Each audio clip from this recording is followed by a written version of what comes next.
Hi folks, I'm glad you're all here. Thank you very much for joining me, and welcome to all the new folks. Yes, I like to go into details about different earthquakes and what caused them and different things that are going on with those locations. So thank you for joining me. There was a moderate earthquake, a magnitude 3.8 by Borrego Springs. It occurred at 9:08 a.m. local time, or it could have been as far as 25 miles from Indian Wells, California. The quake had a shallow depth of 11.7 kilometers or 7 miles, and it was felt widely in the area. The shallow depth of the quake caused it to be felt more strongly near the epicenter than a deeper quake of similar magnitude. Weak shaking might have been felt in Borrego Springs. They have a population of about 3,400 people. It's actually on the opposite side of this mountain ridge here. This red line drawn out is the San Jacinto Fault Zone. Let me bring it out because it's real interesting about where this earthquake occurred. You can see here we got the Salton Sea. In 1937, close to where this earthquake occurred, there was a magnitude 6.0. A little bit farther south, in 1954, there was a magnitude 6.4. At the Campo Indian Reservation, there was one report saying that the rattling and the quake was very short. They were sitting at home on the ranch and heard a loud boom and then felt the light shaking. And about 3 minutes later, there was another shake. In San Diego, they said there was a lateral shake. Here's the felt reports that were sent in to USGS. It says here Los Angeles, North Hollywood, one response. Then we got Long Beach, intensity level 3, one response from there. Then across the border, intensity level 2. If we go closer to where the earthquake actually occurred, here you can see the Salton Sea. Okay, intensity level 4. There at Thermal. Borrego Springs, intensity level 4. Another report from Thermal. Is that the one I already did? Oh yeah, I did that one. Okay. Mecca there by the Salton Sea, intensity level 4. And then, well, we got some up here by Ontario, intensity level 1. Intensity level 1. Palm Springs, intensity level 3. There was 4 reports from there. Thank you for sending your reports into EMSC. Here's one report from Thermal there by the Salton Sea. It says it was a good jolt. The whole house shook. Another one. La Quinta said they heard the rumble of the quake. Mountain Center said it was a quick, strong jerk. Indio, short, quick jolt.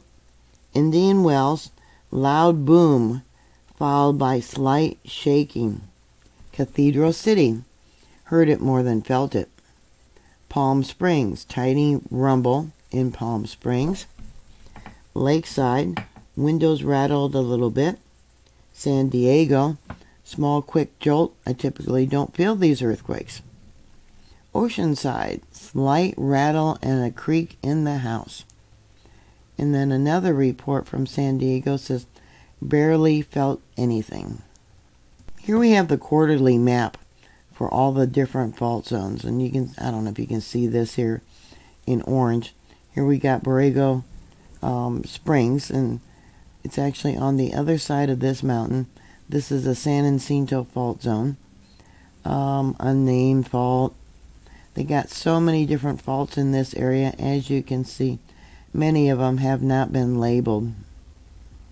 See another one that has not been labeled. I'll just jump around here. Unnamed, etc.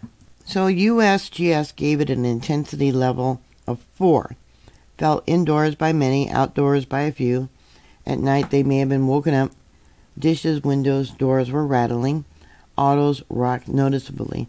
Luckily, this is a sparsely populated area. So down here on the bottom left is the location of today's earthquake. Up here to the top was the magnitude 6 back in 1937.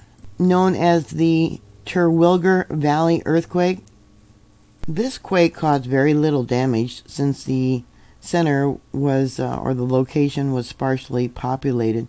Even today, it's still somewhat remote. A few chimneys were damaged, some plaster was cracked, and a few bricks cracked, windows were broken.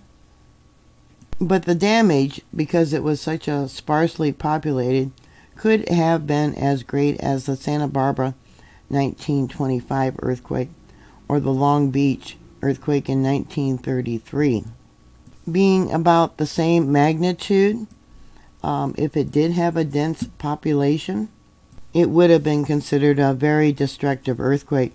This earthquake here, the 1937 6.0, happened just after the invention of modern seismology, and was the first for which was both an accurate epicenter, location, and magnitude value. Yeah, that was one of the first ones they recorded. They had used the recently developed Charles Richter machinery scale, etc. Now in 1968, let's go to that. That's farther south on the San Jacinto fault zone.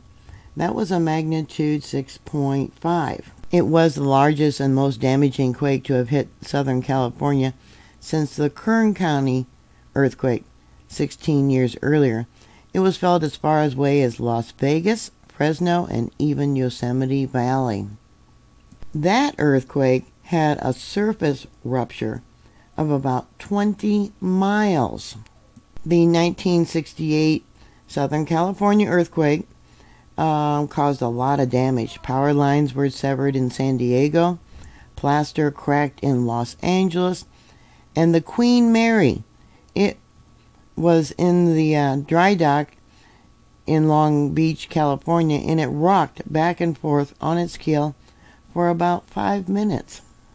A few ceilings even collapsed in various places in the Imperial Valley, and there was landslides that caused damage to campers, vehicles in the Enza Borrego Desert State Park, and surface ruptures to Highway 78 in Ocotillo Wells. Actually, I think it's pronounced Ocotillo Wells Highway 78. So that would be this road right here. Yeah, right there. The San Jacinto fault zone is a complex and highly segmented overlapping fault zone that runs parallel to the San Andreas fault. Yeah, I keep saying how these faults are becoming more and more active, and we're going to be seeing more and more earthquakes. So did you feel this magnitude 3.8 earthquakes?